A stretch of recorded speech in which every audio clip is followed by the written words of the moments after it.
दोस्तों कैसे हैं आप लोग। आज से हम लोग स्टडी करने वाले हैं क्लास 10th का फिजिक्स का लेक्चर 1 by 1। जी हाँ दोस्तों, यदि आप क्लास 10th में हैं तो यहाँ से आपकी बहुत ही बेहतरीन शुरुआत होने वाली है फिजिक्स का। यदि आप फिजिक्स से आपको डर लगता है तो वो डर मैं आज आप लोगों का छू मंतर कर दूंगा। जी हाँ, आज ही खत्म करूंगा, आज ही। तो वीडियो को बिना स्किप किए हुए अंत तक देखें ताकि पूरा नॉलेज मिल सके आपको। दोस्तों वैसे तो ये चैप्टर 6 चैप्टर में आपको बटा हुआ है, लेकिन मैं आज इस लेक्चर में मैं इस पूरे चैप्टर का सारांश एक बार में मैं समझा दूंगा। यानी कि यदि आप 1 घंटे का समय दे देते हैं तो मैं आपका पूरा फिजिक्स आज ही खत्म कर दूंगा। तो यदि आप देख रहे हैं वीडियो, इसका मतलब मूड में है देखने को। तो चलिए बिना आपका समय लिए हम स्टार्ट करते हैं। देखिए क्लास 10th में आपको 6 चैप्टर के बारे में स्टडी करना है। अगर आपको यहाँ दिख रहा है, देखिए पहला जो है आपका प्रकाश का जो है चैप्टर वो क्या है, परावर्तन है। दूसरा क्या है आपका चैप्टर इसी में है अपवर्तन, इसको हम दूसरा चैप्टर मानते हैं। सेकेंड आपका है, ठीक है, वो हो गया आपको मानव नेत्र हो गया, मानव नेत्र हो गया, वायु मंडलीय अपवर्तन हो गया, ठीक है ना, वायुमंडलीय अपवर्तन हो गया। और जो इसके बाद, ठीक है, थर्ड है, थर्ड आपका क्या है, विद्युत धारा है, ठीक है। फोर्थ नंबर है आपका विद्युत धारा का चुंबकीय प्रभाव है। और लास्ट है आपका ऊर्जा के स्रोत, ठीक है। तो अब मैं आपको इस पांचों चैप्टर को मैं बारी बारी से आपको डिटेल में मैं समझा दूंगा कि किस चैप्टर में आपको किस चीज के बारे में स्टडी करनी है। तो चलिए दोस्तों स्टार्ट करते हैं। देखिए अगर बात करें प्रकाश के परावर्तन के बारे में, तो देखिए प्रकाश के परावर्तन को समझने से पहले प्रकाश के बारे में समझते हैं कि प्रकाश होता क्या है। तो अगर हम बात करें प्रकाश के बारे में, तो प्रकाश क्या होता है, प्रकाश एक ऊर्जा का स्रोत है, नवीकरणीय ऊर्जा है जो कभी समाप्त नहीं हो सकता है। उसके बाद दोस्तों प्रकाश की कई सारी घटनाएं सामने आती है, जैसे में कि प्रकाश हमेशा सीधी रेखा में चलती है। सीधी रेखा में चलने का कारण है ना, क्योंकि यह मूर्ति नहीं है, ठीक है। दूसरा कारण, दूसरा है आपको कि प्रकाश का परावर्तन क्या होता है, जो चैप्टर का नाम है। तो प्रकाश का परावर्तन क्या होता है, सिंपली कि जब प्रकाश एक माध्यम मतलब किसी माध्यम से आए, ठीक है, सॉरी यहां पर बोले हैं कि जब प्रकाश किसी दर्पण पर आई और टकराकर वापस लौट गई, इसी घटना को क्या बोलते हैं, प्रकाश का परावर्तन बोलते हैं। सिंपल सा कि जब प्रकाश किसी दर्पण पर आकर टकराए और वापस लौट गए, इस घटना को क्या बोलते हैं, प्रकाश का परावर्तन। ये हो गया आपका आपतित किरण और ये हो गया आपका परावर्तित किरण हो गया, आपतित किरण और परावर्तित किरण, ठीक है। अब दोस्तों इसमें आपको बहुत सारी चीजें पढ़नी है, ठीक है। जैसे मैं आपको यहाँ पढ़ना है, आपको दर्पण के बारे में पढ़ना है कि दर्पण कितने होते हैं बाबू। तो दर्पण 2 होते हैं, एक होता है अवतल दर्पण होता है और एक क्या होता है, उत्तल दर्पण होता है, ठीक है। जो अंदर की ओर धंसा होता है, ठीक है, अंदर की ओर धंसा होता है, ठीक है, अंदर में क्या होता है, धंसा होता है, उसे बोलते हैं अवतल दर्पण। और जो बाहर की ओर उभरा हुआ रहता है उसे क्या बोलते हैं, उत्तल। तो ये हो गया अवतल और ये क्या हो गया आपका उत्तल। तो ये आपको यहाँ पर स्टडी कर लेना है अवतल उत्तल के बारे में। अब यहीं में आपको पढ़ना है प्रतिबिंब के बारे में। प्रतिबिंब क्या होगा दोस्तों, है ना, जिसको हम लोग बोलते हैं इमेज बोलते हैं। इमेज समझते हैं आप लोग ना, इमेज जैसे आप आईने के सामने खड़े होते हैं, मिरर के सामने खड़े होते हैं, जो आपका मिरर होता है उसके सामने जो आप खड़े होते हैं तो वो आपका क्या बनता है, वहां पर इमेज बनता है। चाहे आप अपनी तस्वीर जो है पानी में जब झांकते हैं ना, तो वहां पर जो आपकी तस्वीर बनती है वो भी क्या होता है, आपका इमेज ही होता है, ठीक है ना, इमेज। ओके, तो ये इमेज 2 तरह से होता है, एक होता है वास्तविक, एक होता है काल्पनिक। जैसे आपने अगर सपना देखा तो सपना में क्या देखा हमको क्या पता है, हम उसको थोड़े प्राप्त कर सकते हैं, मोबाइल में प्राप्त कर सकते हैं, नहीं ना। यानी वो काल्पनिक प्रतिबिंब हो गया। और एक वास्तविक प्रतिबिंब, जो जैसे आप फोटो लेते हैं ना, जैसे आप जो मोबाइल से कैमरा से फोटो लिए तो वो कैसा प्रतिबिंब हो गया, वास्तविक प्रतिबिंब हो गया, ठीक है दोस्तों। चलिए अपवर्तन देखिए, अपवर्तन में क्या पढ़ना है आपको। अपवर्तन में कुछ ज्यादा खास चीज नहीं पढ़ना है, ठीक है। जैसे इसी का भाई है, अभी भाई जो है अपना ही भाई समझिए, सौतेला नहीं समझिएगा, क्योंकि थोड़ा सा बेचारा डिफरेंस करता है अपने आप में, बाकी सब चीज क्या है सेम है। तो सौतेला नहीं है, अपने भाई चचेरा मौसेरा समझिएगा, ठीक है।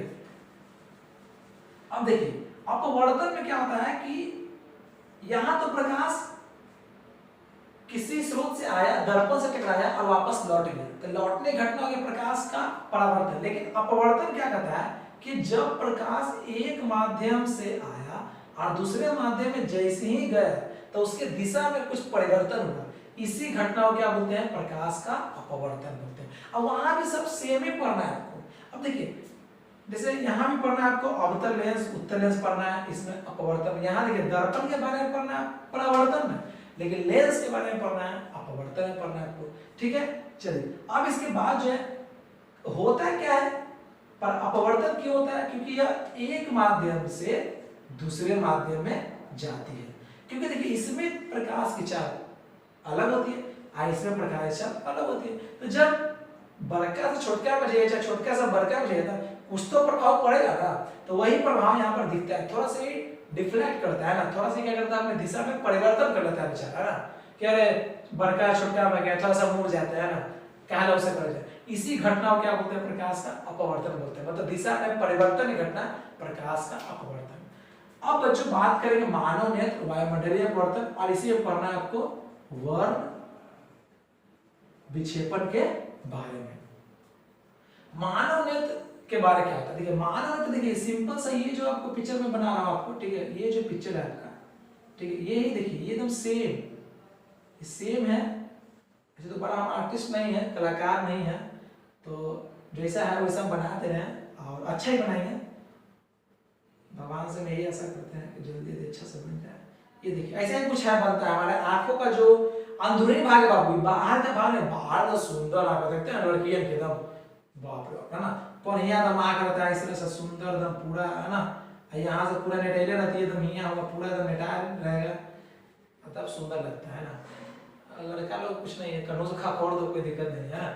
चलिए तो यहाँ पर बात करते हैं कि मानव नेत्र में उत्तर लेंस होता है, ठीक ना, उत्तर लेंस होता है लगा होता है, बाहर का भाग सफेद होता है जिसको बोलते हैं श्वेत पटल बोलते हैं, उसके नीचे जो होता है भूरे रंग का पदार्थ होता है, भूरे रंग का होता है, ठीक ना। उसके बाद इसमें सिलियरी मांसपेशियां होती है, ठीक है। उसके बाद क्या होता है इसमें, ये डायफ्राम होता है, ठीक है, कचाप द्रव होता है, नेत्र लेंस होता है, ठीक है, और यहां से थोड़ा सा प्रकाश स्नायु होता है जो हमारे दिमाग में भेजता है, एक क्या गति से भेजता है ना, प्रक्षेपण करता है वहां पर कि जो हम वस्तु देख रहे हैं वो रियली में है क्या, ठीक ना। तो किसका काम है, आखिर हमारा आंखों का तो काम है, जो हमारे मस्तिष्क से क्या हुआ जुड़ा हुआ, मस्तिष्क से सब जुड़ा हुआ, हमारा कान नाक मुंह सब जुड़ा हुआ है, तब हमको महसूस होता है, कान से कोई गलिया दिया तब लगता है अरे गाली दिया है, हमको ऐसे रिएक्ट करना चाहिए। अगर जुड़ले नहीं रहता है मस्तिष्क से तो सोचने समझने का शक्ति तो रहता नहीं, तो कुछ बोल देता था, समझ में भी नहीं करता है ना। तो सब मस्तिष्क से जुड़ा हुआ, क्या देख रहे हैं क्या सुन रहे हैं, इसलिए बोलते हैं ना कि बुरा मत बोलो, बुरा मत सुनो, बुरा मत कहो, है ना, ऐसे ऐसे बातें सुनते हो आप लोग, है ना। चलिए तो ये हो गया मानव नेत्र के बारे में। अब मानव नेत्र में भी आपको क्या करना है, दो चीज पढ़ने हैं, जैसे मैं कि आपको यहाँ पर कुछ दोष हो जाते हैं, जैसे में निकट दृष्टि दोष, निकट की वस्तु जो है आप साफ साफ देख पाइएगा और दूर की वस्तु को नहीं देख पाइएगा, और दूर दृष्टि दोष में आप दूर की वस्तु को साफ साफ देख पाते हैं और निकट की वस्तु को साफ साफ नहीं देख पाते हैं। देखिए इसको डेफिनेशन बड़ा कंफ्यूज करता है, लगता है कि निकट दृष्टि दोष तक निकटे में दोष होगा, ऐसा नहीं होगा, उल्टा बोलना है, ठीक है। सब ससुर एकदम फंस जाता है, कहता है कि यार सर ऐसे कैसे हो गया। इसके बाद इसके उपचार, कैसे इसको उपचार करेंगे, क्या कारण है, इसके बारे में पढ़ेंगे। अब देखिए वायुमंडलीय अपवर्तन क्या होता है समझिएगा। देखिए वायुमंडलीय अपवर्तन क्या होता है, वायुमंडलीय अपवर्तन सिंपल होता है कि जब प्रकाश वायुमंडल में पहुंचता है तो गर्म हवा ठंडी हवा दोनों बहते रहता है, तो कभी गर्म हवा पे पड़ा तो दिखलाई पड़ा प्रकाश, और ठंडी हवा पे पड़ा तो ओझल हो गया, ठीक है। ऐसे ऐसे करके क्या होता है कि वायुमंडलीय अपवर्तन घटना दिखलाई पड़ती है। इसी कारण से होता है तारों का टिमटिमाना, तारे इसी कारण से क्या होता है टिमटिमाते हैं, किस कारण से, वायुमंडलीय अपवर्तन के कारण से। अब बात करेंगे वर्ण विक्षेपण। इसी चैप्टर में था, सेकंड चैप्टर में आपको पढ़ना है वर्ण विक्षेपण के बारे में। वर्ण विक्षेपण देखिए सिंपली यही बताया कि प्रकाश 7 रंगों का बना होता है। कौन बताया? वर्ण विक्षेपण बताया। अब वर्ण विक्षेपण देखिए होता क्या कि जब प्रिज्म से, कहां से? प्रिज्म से जब प्रकाश को गुजारा गया तो इस 7 रंगों में क्या हो गया? विभक्त हो गया। ठीक ना? कितने रंगों में? 7 रंगों में। सातों का नाम क्या दिया गया बाबू? सातों का नाम दिया गया ब, जा, नी, पी, ना और क्या? ला। तो बै, जानी, पिनाला नाम दिया गया। अब बै, जानी, पिनाला नाम दिया गया तो इसमें 7 का नाम जानेगा ना? बैगनी, जामुनी, नीला, हरा, पीला, नारंगी, लाल। फिर से सुन लो, बैगनी, जामुनी, नीला, हरा, पीला, नारंगी, लाल। इसको अंग्रेजी में बोलते हैं विबग्योर बोलते हैं, है ना? ऐसे, ठीक है, याद कर लेना ऐसे, ठीक है। एक दो बार थोड़ा सा वीडियो को आगे पीछे कर देख लेना, समझ में आ जाएगा, ठीक है। तो अब जो है इसके बाद जब इस पूरे प्रकाश को एक काला पट्टी पर प्राप्त कर लिएगा तो इसी को बोलते हैं स्पेक्ट्रम बोलते हैं। मतलब 7 रंग में विभक्त हो गया तो वर्ण विक्षेपण, काला पट्टी पे प्राप्त कर लिया तब स्पेक्ट्रम। यानी डायरेक्ट स्पेक्ट्रम नहीं बनेगा, जब तक वर्ण विक्षेपण से नहीं पास कीजिएगा तब तक स्पेक्ट्रम नहीं बनेगा, ठीक है। चलिए अब इसी में क्या होता है, इसका तरंगदैर्घ्य ज्यादा होता है। तरंगदैर्घ्य का मतलब होता है जो लंबी दूरी तय करे, तो जो लंबी दूरी तय करे उसे क्या बोलते हैं हम लोग? तरंगदैर्घ्य बोलते हैं। और बैगनी जिसका तरंगदैर्घ्य न के बराबर होता है लेकिन विचलन ज्यादा है। विचलन ज्यादा करने का मतलब है जल्दी से ना मुड़ जाता है, ठीक है दोस्तों। और इसका विचलन कम होता है, इससे लंबा दूरी तय कर पाता है। विचलन का मतलब मुड़ जाना, रास्ता से भटक जाना। तो बैगनी बहुत जल्दी भटक जाता है, इसलिए हमारे पास नहीं पहुंच पाता है। लेकिन लाल मुड़वे नहीं करता है, इसलिए सीधे हमारे आंखों तक पहुंच पाता है। क्वेश्चन पूछता है हुआ कि सुबह और शाम के समय आकाश लाल काहे दिखता है, तो कारण क्या है? यही, क्योंकि लाल का तरंगदैर्घ्य ज्यादा होता है। इतना बात समझ में आ रहा है ना कि नहीं आ रहा है? आ रहा है, चलो बहुत बढ़िया बात है।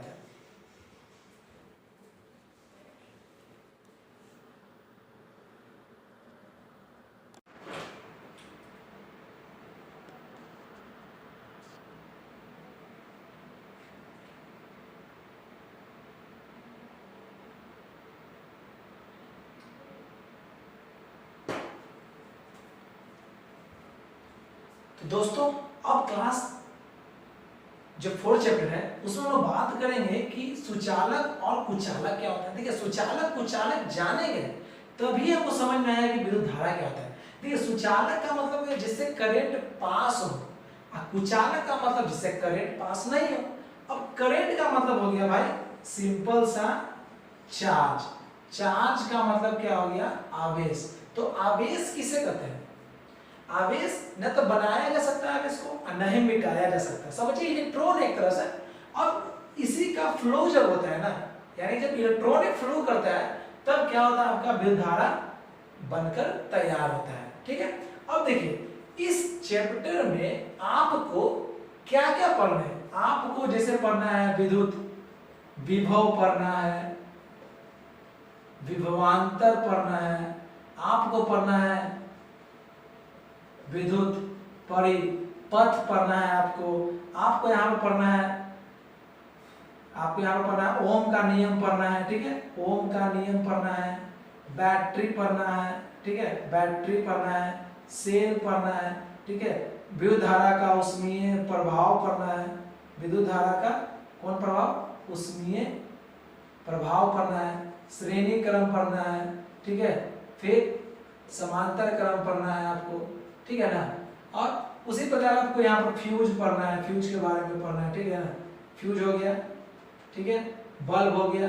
ऐसे करके आपको इन सारी चीजों के बारे में क्या करना है? यहाँ पर डिस्कशन करना है। जैसे विद्युत विभव क्या होता है, तो किसी इनफाइनाइट से चार्ज को किसी पॉइंट लाने में किए गए, जैसे ये चार्ज है, इसको यहाँ से यहाँ तक लाने में जो वर्क डन होगा उसे विद्युत विभव कहते हैं। विभवांतर, विभवों के अंतर को विभवांतर कहते हैं। विद्युत परिपथ जिस पथ से होकर करंट क्या करे? फ्लो करे, उसे क्या बोलते हैं? विद्युत परिपथ कहते हैं। ओम का नियम तो पता है, विद्युत विभव यानी ठीक है विद्युत विभव और इलेक्ट्रिक करंट यानी V और I के बीच में एक रिलेशन बताएं। कौन? ओम जी ने 1826 में। इसी को बोलते हैं ओम का नियम। बैटरी या सेल क्या होता है? तो प्लस और माइनस के सम्मेलन को बोलते हैं, यानी जो मिला दो प्लस माइनस को तो सेल बोलते हैं और सेलों के समूह को बैटरी कहते हैं। उसी प्रकार विद्युत धारा का उसमें प्रभाव, जब जब विद्युत धारा प्रवाहित होता है, जब जब विद्युत धारा फ्लो करेगा तब तक क्या होगा? ऊष्मा उत्पन्न कर। जैसे मैं आपका एग्जांपल क्या देना है, रूम हीटर देना है, हीटर देना है, ठीक है, टोस्टर देना है, बहुत कुछ चीजें हैं जो विद्युत धारा का उसमें प्रभाव को शो कराता है। चलिए श्रेणी क्रम सिंपल, जो एक श्रेणी के रूप में जहां एक का अगर कटिंग करते हैं, देखिए ये श्रेणी क्रम है ना, अगर ये कटता है तो ये सारे उपकरण का भी लाइन कट जाएगा, इसे बोलते हैं श्रेणी क्रम।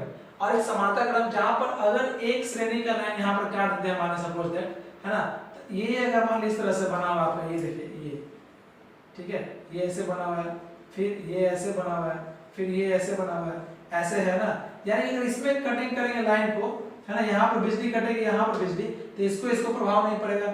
अगर इसको कटेगा तो इसको प्रभाव नहीं पड़ेगा। समझे एक तरह से गोतिया है ना, गोतिया में क्या होता है देखते ना, किसी को प्रभाव नहीं पड़ता है ना, ये अपना है, ये अपने मगन, इसके यहाँ हुआ प्रॉब्लम, इन दोनों को फर्क नहीं पड़ रहा है, अगर इसको हुआ तो इन दोनों को फर्क नहीं पड़ रहा है। तो बस यही समांतर क्रम है। समांतर क्रम में कोई टेंशन नहीं है, अगर एक जगह का बिजली कट गया दूसरा जगह का चालू रहेगा। लेकिन श्रेणी क्रम में संयोजन परिवार है ना, एक जगह परिवार रहने वाला है ना, संयोजन, ये हो गया दुख आएगा तो पूरे के यहाँ दुख आ जाएगा, ठीक है, तो वही श्रेणी क्रम होता है। ठीक है, चलिए तो ये पूरा चैप्टर जो है पढ़ना कहाँ है?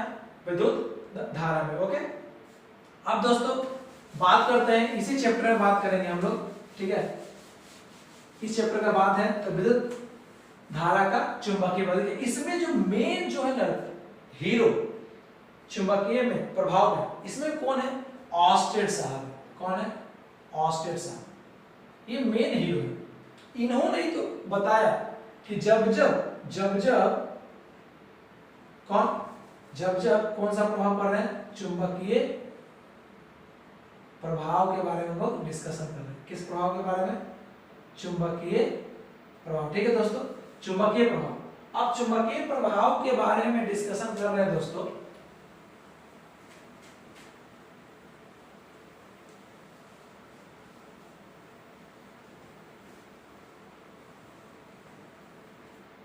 देखिए, चुंबकीय प्रभाव के बारे में डिस्कशन कर रहे हैं। ओके, चुंबकीय प्रभाव, तो जो चुंबकीय प्रभाव है आपका, ठीक है, उसमें आपको ऑस्टेड साहब इसके मेन हीरो है। ठीक है, ऑस्टेड साहब जो 1820 में बताए थे कि जब विद्युत धारा फ्लो करेगा कहीं से भी, है ना, मान लीजिए इस जगह ये वायर है, इस वायर से मान लीजिए क्या फ्लो कर रहा है? विद्युत धारा, करंट फ्लो कर रहा है। तो जब विद्युत धारा करंट फ्लो करेगा, इसका मतलब वो आसपास में कौन सा क्षेत्र प्रोड्यूस कर रहा है? चुंबकीय क्षेत्र क्या कर रहा है? प्रोड्यूस कर रहा है। अब चुंबकीय क्षेत्र प्रोड्यूस कर रहा है यानी कि वो मैग्नेटिक फोर्स उसको बोलते हैं, मैग्नेटिक फोर्स, यानी वो लोहे वाली वस्तु को क्या करेगा? अपनी ओर आकर्षित करेगा। इसीलिए तो देखिए, चुंबक में ही खाली आकर्षण गुण नहीं होता है लोहे को सटाने के लिए, इलेक्ट्रिक करंट भी होता है। मतलब कभी जाइएगा, जो होता है ना टोका फसाना बोलते हैं ना, टोका फसाने जाइएगा, कभी लोहा के लेके जाइएगा, झंझना देगा दिमाग को खरी, है ना, क्योंकि आप जानते हैं, जो नहीं पढ़े लोग को पता है कि लोहा ने मत जान सटा लेगा, तो है ना, उसको खाली पता सटा लेगा, लेकिन सटा काहे लेगा? काहे कि वो लौह वस्तुओं को अपनी ओर आकर्षित करता है, क्योंकि उसमें चुंबकीय गुण मौजूद होता है, इसीलिए लोहे वाली वस्तु को आकर्षित कर लेता है। गांव वाला तो किसी बारे पता होता नहीं है, लेकिन ये बात उसको पता है बखूबी ढंग से कि लोहा को सटा लेता है। समझ के लिए समझे? चलिए, अब इसी में आपको और भी चीजें पढ़नी है कि चुंबक के क्या गुण होते हैं ना। चुंबक हमेशा उत्तर दक्षिण होते हैं ना, पढ़ेंगे आप लोग। इसमें उत्तरी ध्रुव दक्षिणी ध्रुव होते हैं, ठीक है। फ्लेमिंग का नियम, ठीक है, इसी में आपको पढ़ना है, फ्लेमिंग के बारे में पढ़ना है, ठीक है। मैक्सवेल के राइट हैंड रूल के बारे में पढ़ना है, मैक्सवेल के बारे में पढ़ना है, ठीक है। परिनालिका के बारे में पढ़ना है आपको, ओके, परिनालिका पढ़ना है। विद्युत चुंबक के बारे में पढ़ना है आपको, विद्युत चुंबक के बारे में पढ़ना है आपको, ओके। इतने सारे जितने भी चीजें ना, इसके बाद मेन इसमें दो चीज पढ़ना है आपको, मेन एक है विद्युत मोटर के बारे में पढ़ना है और एक आपको पढ़ना है विद्युत जनित्र के बारे में पढ़ना है। ठीक है दोस्तों, तो ये सारी चीजें टॉपिक जो है आपको ना यहाँ बखूबी ढंग से आपको इस चैप्टर में मिल जाएगा और बहुत ही बेहतरीन चैप्टर है। पढ़ने में मजा आएगा कब, जब आप इंटरेस्ट लोगे तब होगा। ठीक है, संगत बदलो, अगर पढ़ाई कर रहे हो तो संगत बदलो। ठीक ना, संगत से गुणात है या संगत से गुंजात है, ये सच बात है। अगर बहुत बढ़िया रिजल्ट लाना है, अच्छा पढ़ाई करना है, जीवन में कुछ अलग करना है, तो अपने आप को संगति से दूर रखो। ठीक ना, जितना कम संगत होगा उतना अच्छा प्रभाव पड़ेगा तुमको और बहुत ही बेहतर रिजल्ट आएगा। ठीक ना, ये बिल्कुल दिमाग में रखना है। ठीक ना, क्योंकि तुमसे बाद में संगत नहीं पूछा जाएगा तुम्हारा कौन कौन सा दोस्त था, क्या नहीं था। तुमसे यही सवाल पूछा जाएगा कि तुम कितना सक्सेस हुए हो और कितना काबिल हो। ठीक है, इसलिए अपने आप को बिल्कुल दिमाग में रखो, जो अच्छा दोस्त है उसके साथ रहो, जो लगे कि तुम्हारे लिए ठीक नहीं है उसे थोड़ा सा दूरी बना के रखो। क्योंकि तुम्हारा 10th का एग्जाम है, 9th तो चला गया, कोई दिक्कत नहीं है। यहाँ पर अब अपने आप को बढ़िया बनाने के लिए अच्छा संगत में तुमको आना होगा। ठीक है, बहुत बड़ा कहावत है ना, देखते हो ना कि खराब पानी में भी अगर दूध मिला दोगे ना तो उसका कीमत क्या होता है, बढ़ जाता है। समझे, तो कारण क्या है, संगत का। ठीक है, चलिए अब देखिए ये हो गया चुंबकीय प्रभाव के बारे में। उसी प्रकार अब ये जान लो बउआ, जो आपका लास्ट चैप्टर है। ठीक ना, लास्ट चैप्टर क्या है आपका, लास्ट चैप्टर है आपका ऊर्जा के स्रोत। ऊर्जा के क्या है, स्रोत। ठीक है, मतलब सोर्स ऑफ क्या है, एनर्जी। अब देखो सोर्स ऑफ एनर्जी कहने का मतलब क्या हो गया, देखिए सोर्स ऑफ एनर्जी का मतलब हो गया कि ऊर्जा के कितने स्रोत है, विभिन्न स्रोत है। जैसे हम शुरू में बताए थे कि जैसे प्रकाश के बारे में, तो क्या हो गया, नवीकरणीय और क्या हो गया, नवीकरणीय है ना, नवीकरणीय या नवीकरणीय किसे कहते हैं, जिसका खुद का मतलब सॉरी जो कभी खत्म ना हो उसे नवीकरणीय बोलते हैं। और नवीकरणीय जो कभी भी क्या हो जाए, समाप्त हो जाए उसे क्या बोलते हैं, और नवीकरणीय। जैसे नवीकरणीय हो गया बहुत सारा, जैसे सूर्य का प्रकाश हो गया, जल हो गया, वायु हो गया, ये सब नवीकरणीय हो गया। और अनवीकरणीय क्या हो गया, जो कभी भी समाप्त, जैसे कोयला देखिए, पेट्रोल आज है कल गायब हो जाएगा, कोई ठीक ठिकाना इसका नहीं है। उसी प्रकार और भी होते हैं जो आपके स्रोत होते हैं, जैसे परंपरागत ऊर्जा के स्रोत जो पुराने वाले, जैसे कोयला, लकड़ी, लेकिन अब गैर परंपरागत आ गए। मतलब ऐसे ऐसे एनर्जी का सोर्स आ रहा है जो हमारे पर्यावरण को भी प्रदूषित नहीं कर रहा है और बहुत ही सस्ते कीमत में मिल रहा है। जिसमें एलपीजी गैस है, आपका लिक्विड पेट्रोलियम गैस है ना, फिर आपका सीएनजी आ रहा है ना। आज तो देख रहे हैं कि सारे जो भी डीजल वाले, जो पेट्रोल वाले गाड़ी हो गया, अब धीरे धीरे तब्दील हो रहे हैं किसमें, सीएनजी में। इससे क्या होगा, इससे जो पर्यावरण का जो प्रदूषण लेवल है बहुत क्या है, घट जाएगा, लगभग कम जाएगा ना, बहुत ज्यादा कम जाएगा। बस थोड़ा सा फैक्ट्री वगैरह अगर कुछ होगा इंतजाम तब कुछ हो सकता है। अभी देख रहे हैं कि बहुत बड़ा मुद्दा चल रहा है ग्लोबल वार्मिंग पर, बहुत बड़ा। जैसे में चाइना जो है अभी क्या कर रहा है, अपना जो ग्लोबल वार्मिंग में उसका हाथ कितना है, तो सोचिए 100% में से 27% वो अकेले ही कवर कर देता है। सोचिए इतना बड़ा वो क्या कर रहा है, प्रदूषण को बढ़ावा देने में मत करा। मतलब उसके यहाँ इतने कल फैक्ट्रियां वगैरह है कि वो उसमें कुछ रोक पाने का कोई इंतजाम नहीं कर पा रहा है, पूरा जबरदस्त है। हमारा भारत भी है, हमारा भारत तीसरे नंबर पे आता है। ठीक ना, ये भी कम नहीं है ना, तीसरे नंबर पे आता है। उसके बाद अमेरिका सेकेंड नंबर पे है। तो ऐसे से करके ये ग्लोबल वार्मिंग में बहुत बड़ा योगदान दे रहा है। ठीक है, और जो ग्लेशियर है इसी कारण से पिघल रहा है, ये सब यहाँ पढ़िएगा। फिर यहाँ पर पवन चक्की के बारे में, कैसे हवा से हम लोग ऊर्जा में प्रोड्यूस करते हैं, ठीक है, बिजली निकालते हैं, सागर से कैसे निकालेंगे, ज्वार भाटा से कैसे निकालेंगे, ठीक है, और ये जो आपका जल हो गया, जल संयंत्र यंत्र बोलते उससे हो गया। मतलब बहुत सारी चीजें हैं जहां से आप क्या कर सकते हैं, एनर्जी को प्रोड्यूस कर सकते हैं। बहुत बड़ा चीज है ये चैप्टर। मतलब आपको पता भी नहीं होगा कि कहां से ऊर्जा निकल सकता है, ऐसा बताएगा आपको ऊर्जा स्रोत के इस चैप्टर में। तो ये जो चैप्टर है ये आपको बायोलॉजी में भी कुछ मिल जाएगा, फिजिक्स लास्ट चैप्टर में, केमिस्ट्री में कुछ मिल जाएगा ये लास्ट चैप्टर में। तो मतलब ये जो है यूनिवर्सल चैप्टर है, हर एक साइंस के चैप्टर में आपको ये मिल जाएगा, चाहे फिजिक्स हो, चाहे केमिस्ट्री, चाहे क्या बायोलॉजी। क्योंकि ऊर्जा का स्रोत हर जगह इंपॉर्टेंट रोल प्ले करता है, चाहे बायोलॉजी हो, चाहे केमिस्ट्री हो, चाहे क्या हो, फिजिक्स हो। यहाँ पर बस यही पढ़ेंगे इस चैप्टर में कि कहां से हम लोग ऊर्जा को क्या कर सकते हैं, प्रोड्यूस करवा सकते हैं।